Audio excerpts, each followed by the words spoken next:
Yun, may mga nagtanong sa atin kung paano daw ba natin binabala yung sandpaper sa ating grinder. Ayan. So, ipapakita ko lang sa inyo, share ko lang sa inyo tong nakatayo na tubo. Ayan, kung mapapansin nyo, may mga liha dyan sa loob. Ayan.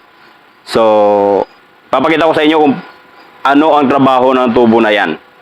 Okay? Ngayon, so, meron tayong dalawang liha na ba't magkaiba? 400, ito 400, tapos ito 800. So, okay lang yan. Palitan na natin ng 400 isa.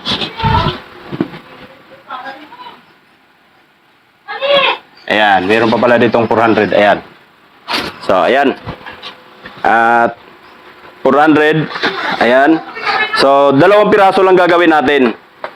Ang ginagawa ko dito, hinahati ko lang siya sa apat. Ayan, tinutupi ko lang siya ng ganon.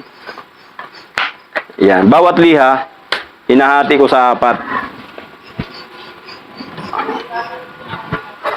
At pwedeng gunting, pwedeng kutsilyo, kung anong meron kayong pangtabas dyan, okay lang yan. Ayan. Yung iba naman, yung mga kasama ko naman dati ng mga finisher, binabala nila sa grinder tong ganito kalaki. Yun. So, grabe. Yun naman sila, mga ano na yun, mga veterano na talaga yun. Yun talaga ang linya nila, yung pag-finish sa stainless. Kaya binabala nila ng halos buo. Yung isang buo, hinahati lang nila ng pagganito. Tapos binabala na nila sa grinder, binubutasan sa gitna. So, sa akin naman, hinahati ko sa apat yan. So, meron namang iba, halimbawa, nahati ng ganyan, nahati na siyang ganyan, hinahati pa nila ulit ng ganyan. So, sa akin, ganyan lang, apat na hati lang. Okay? So, ito, apat lang gagawin natin, dahil for ano lang naman, for demo lang naman, kung paano natin binabala sa grinder. At ngayon, yung tubo na yan na nakatayo, yan yung trabaho niya. Ang pagbutas nito. So, kunin lang natin yung gitna.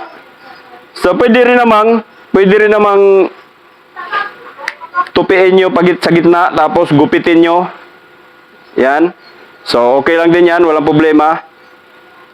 Tapos, tupiin nyo ulit dito para makita natin yung gitna. So, ito na yung gitna niya. Ilagay lang natin dyan. Ayan. Tapos, pukpukin natin.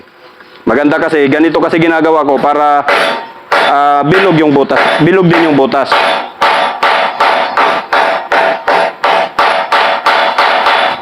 Ayan. So, yan yung trabaho ng tubo na yan. Okay? So, ayan nabutas na siya. Ayan. O, ngayon, pagbala natin sa grinder nito, dito lang. Ayan. Pwede nating sapinan ng ito, ganito, yung basyon ng cutting wheel. Pwede nating isapin. Pero mas maganda yung sanding disc. So, wala tayong sanding disc dito. Kung meron kayong sanding disc, pwede rin sanding disc, baliktarin nyo lang sanding disc. Pero kung marami naman tayong liha, huwag nyo na sapinan.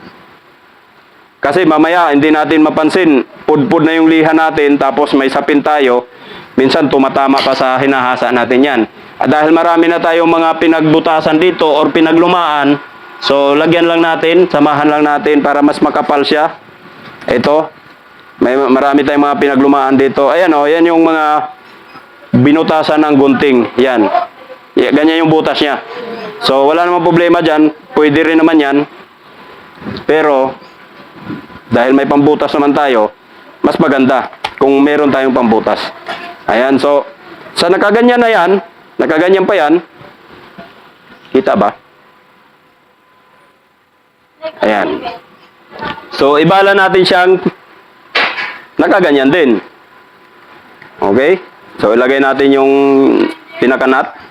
Ngayon, hanapin natin yung pinakailalim. Ito. So, kunin lang natin yung pinakailalim. Ayan. Parang ikakalat lang natin siya. So yan, pwede pa ganyan, pwede rin pa ganon. So walang problema yan. Kasi yung flap disc natin, ayan, kung mapapansin nyo yung flap disc natin, pakaliwa oh.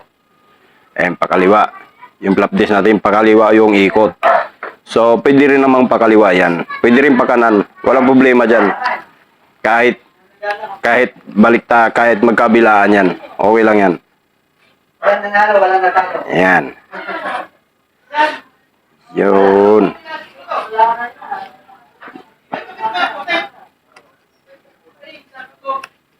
Yan. Okay? So, ganyan lang po ang pagbala ng liha. Saka natin higpitan. Oh. So, yan ay itsura niya. Ayan. So, ganun lang mga kabakal. At siguro, ituturo ko sa inyo sa susunod nating mga video kung paano ipatama tong liha na hindi siya sumasabog. Okay? So, maraming salamat.